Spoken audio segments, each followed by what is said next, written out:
More, just a little more, just a little more. That's not how this works. Yeah. So how do we continue fueling the fire? How do we keep people from getting tired? Because you're gonna get tired. That's You're gonna gonna get tired. and I'm not black. Don't deal with this on a daily basis. I can only imagine with the black community.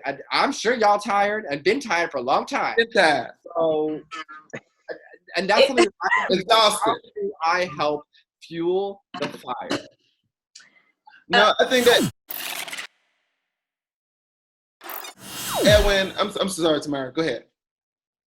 Oh, well, I was just going to say, a lot of these corporations across the board in any industry, yes, they are riding the wave. I find myself scrolling through social media, just basically rolling my eyes because, a lot of them are coming out and it's about the bottom line for them, and I'm trying to make space for forgiveness.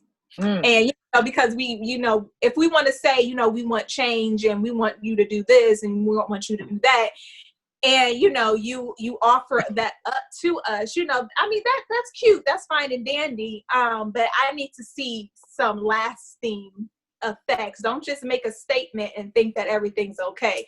I kept thinking about this because, like Cedarian said, George Floyd is not the first.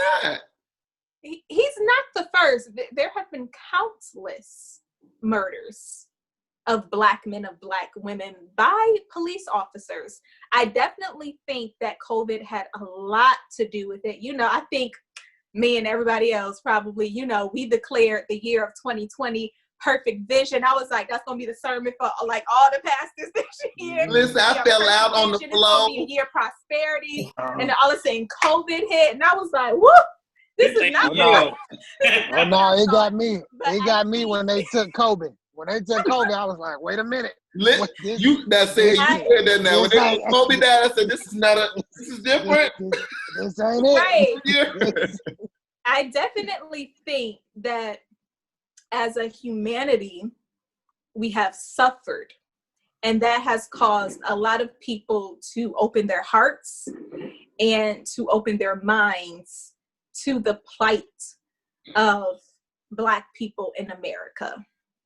I recently listened to, I don't know if you guys are familiar with Eric Thomas. He's known as the hip hop preacher. But he recently released a video about the Montgomery bus boycott and how that lasted, I believe, over 365 days. I think the name of the video was called Committed or something like that. And basically, just telling us don't stop, especially, when all of these businesses and corporations are coming out with their cute, statements and wrapping it up in a bow. Like I said, yeah, that's cute, but that's not the end of the fight. Just because certain officers got arrested, that's not the end of the fight. We want to see convictions. We want to see reform. We want to see policy changes. So I think, like what Edwin was saying, what's next? What's next is to keep hitting the ground running. Like, this isn't the finish line, because really nothing has been solved. Nothing has been solved yet. Yeah. We're at the very, very beginning of this. So keep fighting. And I'm sorry, I'm gonna hit you with one. Keep holding white people accountable. Keep holding white people accountable. And do not let their guilt and their whole influence you not holding them accountable. Like, no, yes, okay, I'm sorry you were moved right now. But this has been going on way before. And we need you to do what you can do to help in this fight. I'm sorry. Yeah. No, I wasn't going to go in this, and this is probably a whole nother conversation. But hearing everyone's story in the organization that you work for, I don't know if anyone else has had to deal with this. How have you all dealt with? So, for instance, I've worked for an organization who has not acknowledged this at all. Have not said anything at all. And guys, when I tell you, I'm putting it in a ponytail, Twin, because I can really go into deepness on this.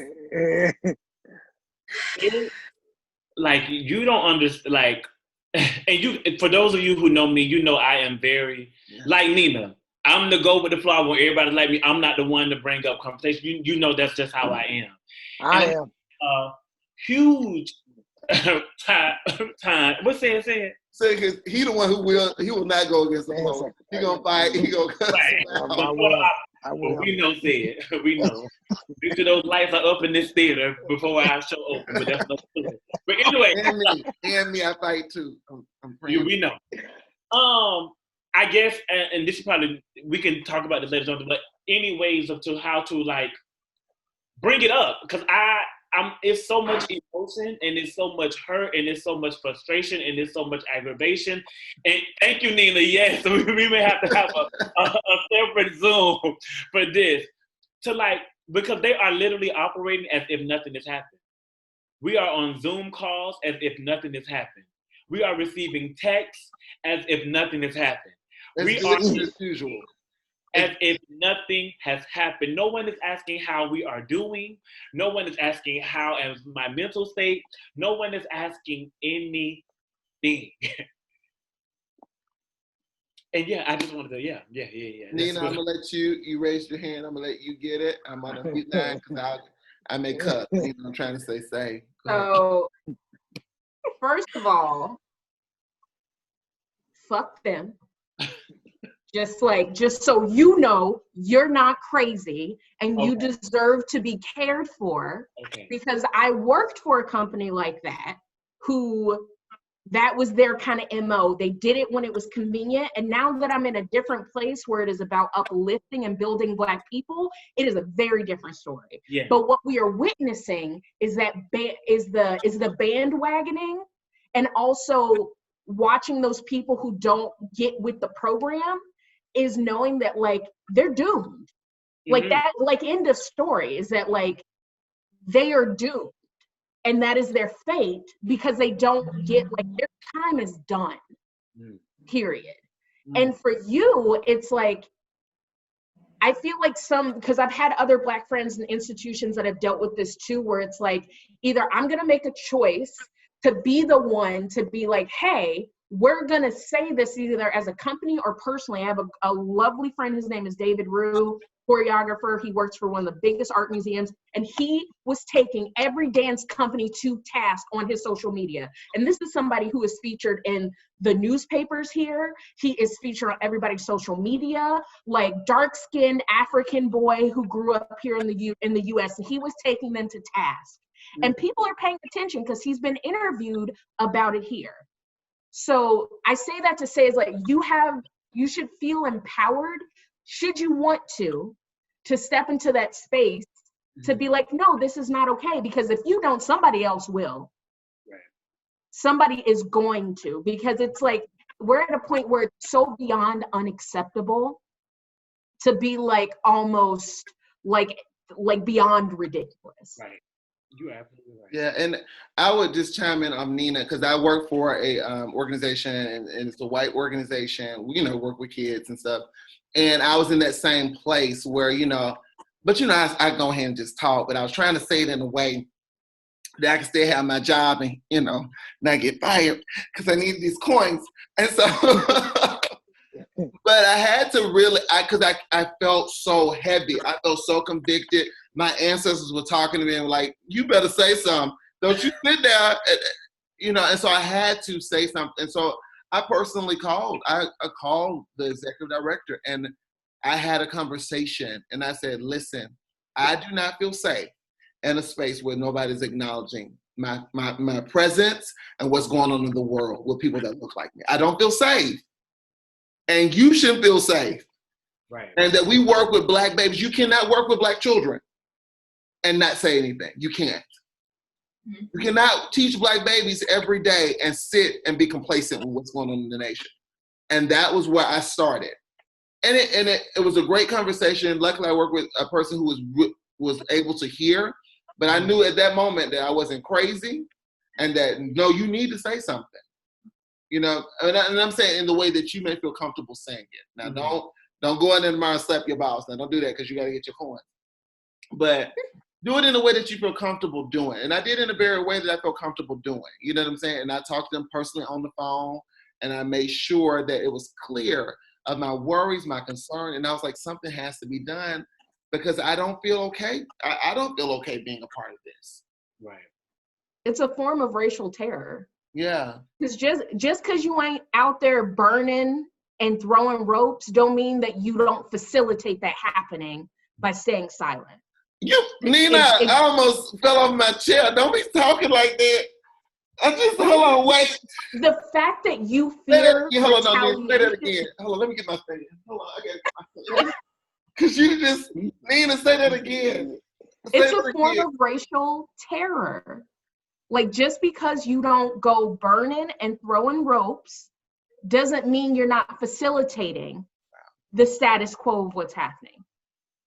Yeah. Not everybody burned a cross on Dr. King's lawn. Not everybody was there throwing things at Malcolm X or like, you don't have to have a rock in your hand to be a part of the problem. And that silence is what's been, the moderates are killing us. And we're at a point where it's just like, no. Staying silent is not an option. Staying silent is not an option. It is not. And that's what I felt like. Because I was like, I go whole left. I go ahead and cuss them out, and then I lost my job. I go there. You know me, friend. You know me for a long time. I just be unemployed. But I said, listen. I said, I want to keep my job, and I like the person that I work with. That person is great. The organization is great. So I know I can't stay silent, though. I cannot. And so I had to say something. Or my spirit and the ancestors was going to be like, now listen. I didn't march for all this, and you just being quiet. They hit me like that and said, now listen, come on now, say something. And so, in the way that you need to facilitate it, if you feel comfortable, say something. If it's an email something. Whatever you feel comfortable in the space, this is the time. Because I told my boss this, and I didn't know if he was going to say you quit or not, or you fired. I said, listen, this is the time to pick which side you on. And I hope you pick correctly. You know what I'm saying? This is the time you need to pick which side you're on. I don't need you to be, in between. I need you to know which side you're on. I need to know that. And people then in your community need to know that. Your students need to know that. No lukewarm saints. It ain't no lukewarm Sunday. I need to know you hot or cold. I need you to know if you're hot or cold. Edwin, I'm sorry, boo. Oh, you're fine.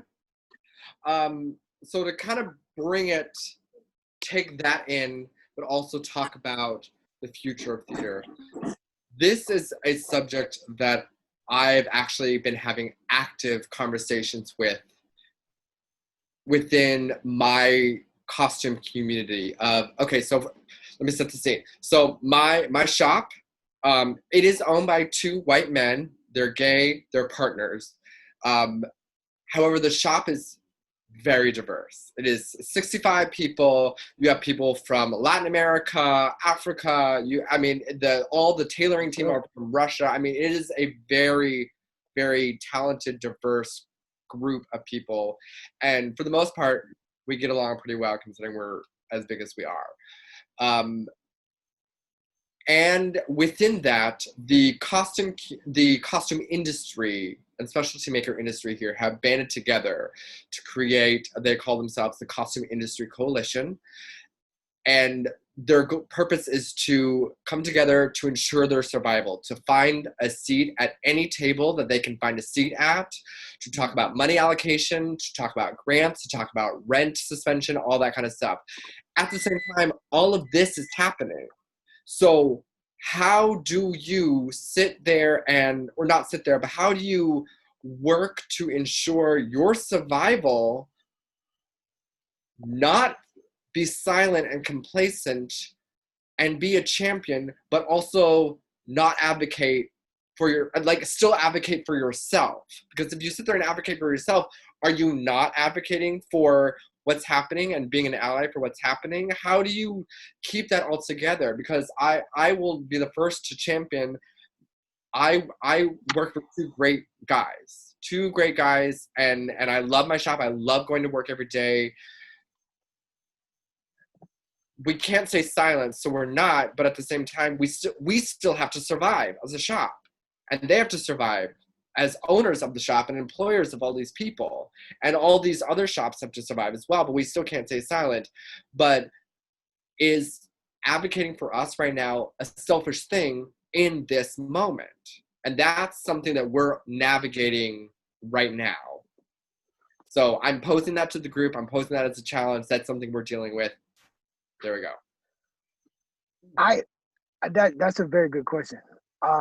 I don't think that it is selfish to say in this environment. I don't think it's selfish to say I need an advocate as well, and I'll tell you why I say that. I just learned this probably 2 days ago. I do not know the transgender person's name. You guys have to forgive me. I'm from Birmingham, Alabama. I am not as versed in the terminology as some of my friends are. Jonathan Johnson being one of them. I was like, don't disrespect Birmingham. Yeah. So I will say this. I do not know the transgender person's name, but it was not until I saw this video on YouTube and I said to someone, moment of transparency, I cannot believe that this transgender person is saying that they had so much to do, that transgender people had so much to do with the civil rights movement. And a friend of mine said, then that means you don't know the history of the civil rights movement. And this friend of mine was a person of color. He's a black dude.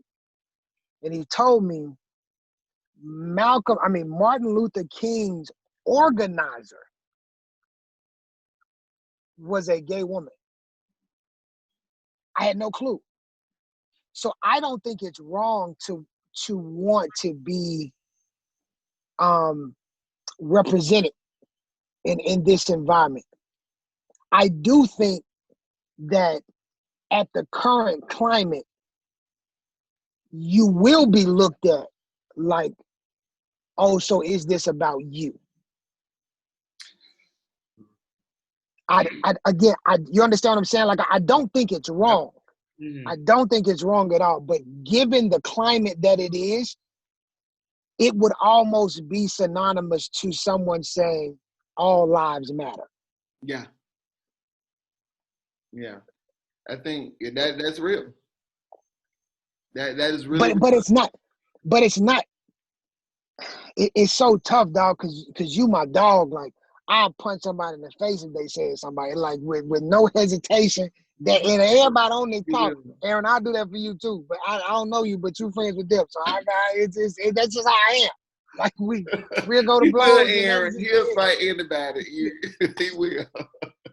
But I feel like I have to say that because the climate is such a tough climate to say what about me in. It's such a tough climate to do that in, dog. And I'm glad you said that, because for me as a person of color, what that will do is that will keep my mind focused on the whole and not just what I want. So I there's value in you saying that to me, but it's a tough climate, bro. It's tough to do that in. Aaron, did you want to add in on that? I get it. I get what you're saying, and I don't want it to feel like us as Black people are pitting or trying to put everybody else out. I don't think that's what it is. I think we're just asking for an equal part of the pie. We're just asking for a seat at the table. So we're not trying to kick everybody else out. We just want to have our fair share as well. So Cedarian, I totally agree. It's like that helps us. It helps keep the macro in mind, but also there is still that. But are we represented where you are, though? Yeah.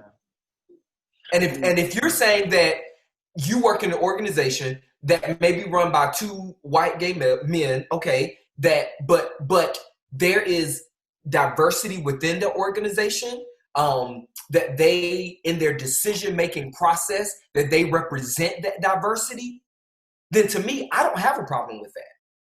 But what bothers me is if you're saying that even the two people who run the organization speak from their place of privilege and they don't represent or speak for or speak up for that diverse group of people that they have working for them, then that's where the problem lies. That's where the problem is. To me, that's where the problem is, because you have to realize that even though they're white and gay, they're still white and they're still male and they still have a privilege.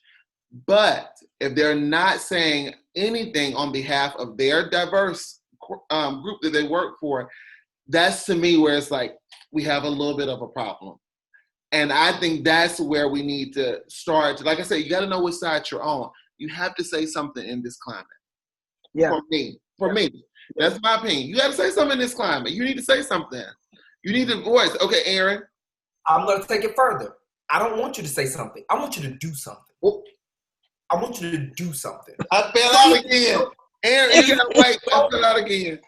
Even if you don't say, because to me, it's not about what you say. It's about what you do. So if you don't release a statement, but I look on your website and you've changed and you got a diverse board of directors, then you good with me. Yeah. Okay. Or if you have, I mean, speaking of corporations, if you have, a diverse, C-level suite, you good with me. But if you say something and I'm not seeing any action behind that, then that's, even if you say something, not a problem. So I want you to do something. And I'll tell you this, man, I've learned in my short time living, in the time of war, you have to choose a side, because if you stand in the middle, you're going to die. Yeah. I don't know what'll happen whether you go on the left or the right, but I can guarantee you, if you stand in the middle, you will die. You will die. That's it. And the other thing is, the other point I would make is, I don't know about any other cultures, but Black people are notorious for, if I know you got my back, you ain't never got to worry about me not having yours. We will, listen, when the NFL commissioner released that statement about, we should have listened to the players who protested, we should have listened to them and did not call Colin Kaepernick's name, that's where you lost the Black community. Had you called his name and he said, you know what, y'all, I forgive him, so we do too, we'd have been riding for Roger Goodell. We'd have been like, hey man, if Colin said he cool, then he cool. Yeah. And that just would have been it. And I feel the same way about the owners of the shop, Edwin. If they make a statement, whether they do something, like Aaron said, or whether they say something, they will have everybody in that shop will stand for everybody in that shop. There will not be, y'all ain't gonna let nobody come up in there that's, disruptive or what have you. And when the opportunity comes and something is done to Edwin or something is done to somebody else, you ain't never gonna have to worry about the people in there saying, now wait a minute, we not finna do this. Yeah. But it's man, I love you, bro. From the bottom of my heart, I love you, dog. The climate is so, the temperament is, it's tricky, dog. It's just, the climate is just tricky. It really is. It's tricky. And I don't want you to lose your coin. I listen, with artists, I don't want you to lose your coin. I understand it. I'm not gonna tell you to go out there and slap your balls. You need to pay your rent. Excuse me. You do. You need to pay your rent. You need to pay your bills. So say it in the way, or if you feel, if it's an email, if it's a text, or if you feel like whatever you need to do, get your friend who talk a little bit more. Say, hey, can you say this? And I stand with you when you say it, though. You know what I'm saying? Like whatever you need to do. Listen, or feel it. And I tell both of y'all right now, hey, DeAntoine, what is your organization doing about people like me who see them saying nothing? Go to your supervisor and say that. Say, hey, listen, someone asked me, what position does my organization take in this matter? And I did not know the answer. So, but I want to be able to answer my friend. So can you help me? Can you help me? And at that point, now they're obligated to say something. And it didn't come from you. You ain't messing up your bag. And I'll ask you the same question, Edwin. Hey, listen, in this climate, I would like to know what goes on in the organization that you work for, given the fact that it's so diverse. What does your organization stand for? I'm gonna respond real quick with something else that specific to my shop. Mm-hmm. They are also, from what I've talked with them, is that they feel a little bit stuck between a rock and a hard place because they've adopted 4 girls a while ago, well before this all happened, and they are all Black, but they don't want to use their kids as like our bargaining chip. They don't want to use their kids as like, oh, well, you know, we adopted 4 Black girls.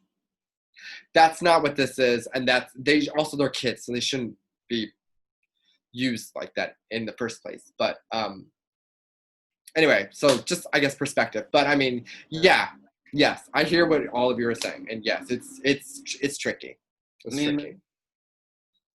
Hi, how y'all doing? Sorry for that. Nina, please. Internet's hard. Cedarian, go. I care for you. The only thing I would say, because there was the person who runs our city's Office of Arts and Culture, he and his wife, they have a Black daughter. And she's an itty bitty little baby. She's adorable, beautiful curly hair. And my boss had to have a similar conversation with him. It's not about using them as a bargaining chip or a prop, because I think that's the fear, right? Is that in the realm of white liberalism, white parents of non-white children, because it has happened, can use those children as props. And I get the fear. But if they do nothing, they are complicit in a world that is set up to kill their children. And it is that simple. Hold on, say it one more time. I almost fell out. Wait. Nina, you dropping some heat tonight. Wait, come on. I need a fan. Wait. Nina, say that again. Hold on. They would be complicit in building a world that is designed to kill their children. And I get where you're coming from, where it's like, because it's the age-old business question, right? Which boils down to what Aaron said about capitalism, is that are you going to let your pursuit of money and a lifestyle get in the way of the love you have for these children? Because you would not ask the same thing of a wealthy Black mother, a middle-class Black mother. You would not ever question that what she is doing is for the betterment of her children. You wouldn't ask the same thing of a white mother. If those kids were 15, adopted, white, and gay, you would never question that anything that their fathers did to make sure that their gay, white children grew up in a world that was safe and healthy and ready to accept them. So you should not give the excuse to them, and this is a royal you, not you, Edwin, because I know you're not doing this, that anytime they advocate for their daughters, that they're doing anything other than what's in their best interest. They have to. You cannot love a Black child and not create a world that is set up for their success. Jeez. Nina, wait. God knows. Wait, Nina. Okay, so that kind of brings us to the close, because Nina did the speech and my soul jumped from my stomach. Listen, Nina. Listen, you're going to be president. I need you to be president. Right now, we have a fool. My internet history is too sketchy. No, thank you. That's listen, why I can never because baby, listen. Because you know what? I would add this to what you're saying, Nina, because I think the overarching issue is you all didn't, and not you all as in only the two of them, but y'all didn't think about this when y'all adopted them 2 Black girls. Y'all, you guys didn't have that conversation before you did it as it relates to the world that you were bringing them into. You had the conversation about the life you wanted to give them, but not the world that you were bringing them in. And you cannot have a situation where I'm only going to consider the world that I'm creating for my children. I can't just think about the financial situation I want Selah to be in when she turns 17. I have to think about the man I want her to marry, who I don't want to get murdered when he turns 25. I can't just, and when you decide to take on a person of color, Jonathan, you stupid. When you decide to take on a person of color in your life, these are the hard and tough, whether it be as a child or a friend. These are the conversations that you have to be prepared to have. You can't avoid them. You cannot avoid. Man, that is Nina. God, dog, that's deep, boy. You and said they got the Slay Award tonight. Listen, Nina, everybody has golly. slayed, but Nina, listen, this award is given to Nina on behalf of just shut. You ain't lying. Golly. Because listen, that is, you poured a whole bunch of tea. That is You deep. did. That is You deep. did. Okay, let's get us to our last portion of the show. I like this part is, what do you want the people who are viewing? I hope it's 1,000 or million. What do you want the people to know just a little more about you? What do you want the people who are looking just a little more about you? We've talked about a lot of great things. They can be, what do you want them to know? Just a little more about you. No particular order. Just a little more. I'll start. I think the biggest and most universal thing that I want people to know about me and the art is that when schools, universities, colleges go to cut funding, it's often the arts that get slashed, cut completely, reduced. And yet, people love going to the movies a couple times a month, 3-4 times a month, get the popcorn, get your Twizzlers, get your M&Ms, whatever. Every movie that you see, every television show that you watch has hundreds, if not maybe a couple of thousand people that are employed through that work. Not just people, and beyond the people that are even in the credits, because my shop are never featured in credits, but we have a shop of 65 who work on big movies. They only credit the people that are on set or are part of that actual entity in production. That's ridiculous.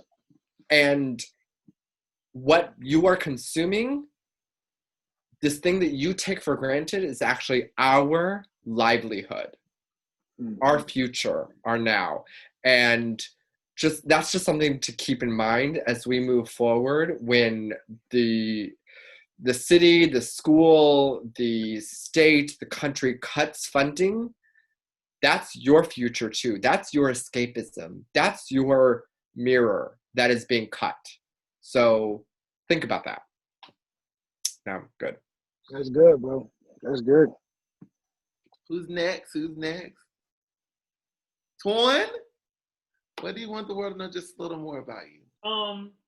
Just know that that I consider myself to be a role model for those students who I didn't have growing up. To that little young boy who wants to be in the arts and who loves to express himself, but doesn't know exactly how to take that route. That's what I'm here for as I enter into this new realm, in this new journey come the fall. I want to be that voice for them, someone they can go to, someone they can rely on, someone they can depend on, just for conversation, just an outlet, because it's so important as kids that we have those people in our lives who can help mold us. Because if you don't, it can be a long journey when you're trying to figure out this thing called life. And I just want to be that person for the youth and the voice for them, and someone who they can always turn to and know that they can always have a Mr. Antoine and someone that they can lean and depend on. And that's what I want them to know about me. Free, you better make me cry. Don't be. Yeah, Twan. Listen, I'm about to cry. He's so stupid. I'm sorry. Okay, I'm sorry. That was good, boo. I grew up. Go ahead. That is already got emotional. Okay, go ahead. Tamara, because I just feel you gonna give us some from the world, from the mother. With that rap on, girl, come on, give us something from the earth. Give us something from the earth. I want people to know that as an artist, I carry the pain that the world creates. And when you see me on stage, when you see me... Hold on, wait. Wait. No. Let me finish. Like, when you see me... Repeat that one. Excuse me. Repeat what you just said. You just slayed. As an artist, I carry the pain that the world creates. So when you see me on stage or when you see me in film, know that I'm not just a character that is there for pure entertainment, but I am a reflection of you. And if you can see yourself in me, I want you to think about what pain you have caused and how you can be about love next time. Wow. Black women will rule the world. Black women will rule the world. Black women. Okay, next. Okay, go ahead. Nina, you need to pray us out. Nina, give us a shade. Give us a shade. Aaron, what are you gonna say? So, of course, me not being the traditional person, I'm going to break protocol. So I'm not going to say anything about me. I'm going to pose a question to anybody that experiences this conversation, which has been extremely just mind-blowing. But I really want to ask, and I want people to consider, are we really ready for a revolution? And what sacrifices are you willing to make for equality? For equality of trans lives, gay lives, Black lives, women, just what sacrifice are you willing to make? And I think this is going to be something that we have to consider, because it's not going to be a blackout day. It's not going to be a march. It's not going to be one protest. But what are you long-standing sacrifice are you willing to make for revolution, for equality, for everybody? And what does that truly mean? So you just minister, okay? Just preach, okay? Everybody just preaching and slaying. Listen. Said. Oh my God! Listen, man. I don't have nothing to say. I got nothing. I mean, I just, I literally, you guys are phenomenal, man. Like, Jonathan, I got nothing, dog. I really got nothing. There's nothing for me to say. Nothing. Nina, what was that? I can't stand What just a little more that you want people to know about you? I said it in the in my artistic response, and it's something that I'm gonna hold, and I'm sending this to Tamara and myself. You are here by the grace of Black women in the United States. Like, if you live and operate, if you go back to the history, you are here by the grace of my foremothers and all that that means. And if we center the most marginalized of us, I don't care who you love, what you call yourself when you look in the mirror, how you choose to dress. If we center the least of us, the most vulnerable of us, we all can make it. No ifs, ands, or buts. If I tell you Black Lives Matter and you come back with a well or a but, I have no time for you. You are dismissed. Period. If I tell you that the value of a Black trans woman's life matters equal to yours and you go like, well, I have no time for you. If you look at a little Black child and you don't see anything but a beautiful angel, I got no time for you. Because if you center the most vulnerable of us, all of us will make it, period. So know that about me and what I stand for, because apparently I have to start making things clear to people. Let them know, Nina. I can't. Listen, Black women will rule the world. We've just seen it. Black woman for president. Listen, thank you all for tuning in to Just a Little More. I hope you're taking a little bit more time to get just a little bit more understanding.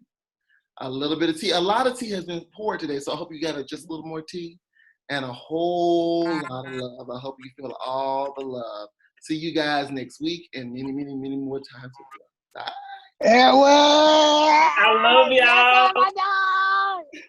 Oh my God, y'all. That was amazing. Man. Awesome. Woo. Woo. I need to go lay down. Tomorrow, I need to go I need to go to lay church down. tomorrow and the Church of Miss Yarbrough. Okay? That's right. Every That's right. Sunday, I'll be here. Yeah, You talking about collection? You talking about collection? Because I can't come in, because then you No, like everybody else. I can't get no offering in this season doing Corona. But I can definitely. I can't. can't stand y'all. I am ordained though, so watch Okay, out. well, there you go. There you go. See, I felt that anointing. I had felt it when I had Jonathan, please shut up. Please. When I was saying it like this, I had felt it. That's what I had thought. Oh my God, y'all, that was really like amazing. Like for real. Like I had went to church and cried and everything. I done fell out 3 times. I done put my slave fan up. Like, oh my God. I don't know what else to say. I hope you guys, I hope y'all have a great night, man. Edwin, DeAntoine, I hope you all are able to have those tough conversations. I really do, man. I really do. Golly, this was good, man. This was good. That's Jonathan, man. Big ups to Jonathan for doing this. Jonathan, together, really. This is great. Y'all really helped me deal with that because I've been struggling with it. Thank you. Hey, y'all remember that one time Jonathan said, we can only record for an hour. And it's Lies. What time is it? Listen. I got a 3-part series almost. Listen. Yeah, what time is it? I need to go feed my baby. Go home, go rest. Thank y'all, everything. We did a whole 3-part. I love y'all so much. Edwin, I love you. I want to connect with you. Man, love y'all, man.